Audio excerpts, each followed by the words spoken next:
Okay, so I think we've all been there, right? Yeah. Like that moment when you realize an expense claim has gone through an Acumatica, but it's posted in like the wrong period. Ugh. Yeah. And it's like especially bad if it ends up in a closed period. Oh, yeah, definitely. Like talk about a major accounting headache. Right. It's a lot of manual work to fix. It really is. And today we're going to be diving into a really cool solution for this. Absolutely a way to like totally get rid of that headache. Yeah. So we're going to be talking about a solution that was actually developed by Mamta. Oh, yeah, she's fantastic. She's an associate functional consultant at Tiana Solutions, Mhm. and she's got a ton of experience in the ERP space, like 13 years. Yeah, she's seen it all. She's worked on like over 150 different Acumatica scenarios. Wow. So when a client came to her with this exact problem, Yeah, she had some ideas. she did. But instead of just changing like a setting or two, Yeah, you can't just like flip a switch for this one. no, you can't. She actually went ahead and built a custom solution. I love that. And it's automated.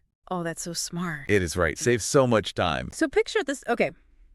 An employee submits an expense claim. Let's say it's January 28th, Okay. but their manager doesn't actually get around to approving it until like February 3rd. Oh, so it crosses over the period. Exactly. But with Mamta's solution, it'll actually post in February. That's perfect. Yeah, aligned with the approval date. So how did she even do that? Well, she used this thing called a generic inquiry. Oh, yeah, GIs are so powerful. They are. It's basically a tool in Acumatica that lets you pull out specific pieces of data. Right. Filter it down to what you need. Yeah, so in this case, the generic inquiry is capturing things like the expense claims reference number, the creation date, and most importantly, that approval date. Okay. So far, so good. But here's the really clever part. Okay. She actually added a custom field to the generic inquiry itself. Oh, interesting. And this field isolates the month of the approval date.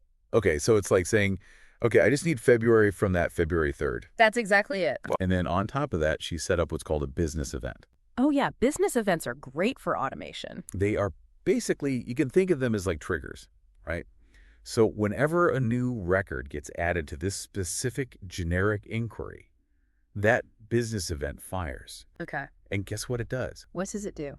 It automatically updates the post-period field on the expense claim itself. So it changes it to February. That's right. It matches it to that approval month. Wow, no more manual adjustment? No more errors, no more stress. I love it. It's like so clean and efficient. It is. And you know what? I think it's a really good example of how powerful automation can be in Acumatica. Absolutely. This kind of approach could be used for other date-sensitive stuff, too. Totally. Like there's so many possibilities. Right. You could tweak it for all sorts of scenarios. So if you're listening to this and you're thinking, wow, I have some processes in my own Acumatica instance that could use a little automation love. Yeah, who doesn't? Right.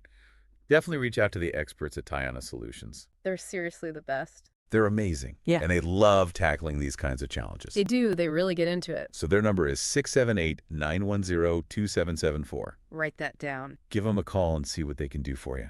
I bet they can automate something you haven't even thought of yet. It's true. And that's something I want you to think about, even beyond this specific solution. Mm-hmm. What other manual processes are you doing in Acumatica that maybe could be streamlined or even completely automated? It's a good question to ask. It is. It might surprise you what's possible. For sure, and the time you could save. Totally. All right. All right. Thanks for listening. Yeah, thanks, everyone. We'll catch you next time. See ya. Bye.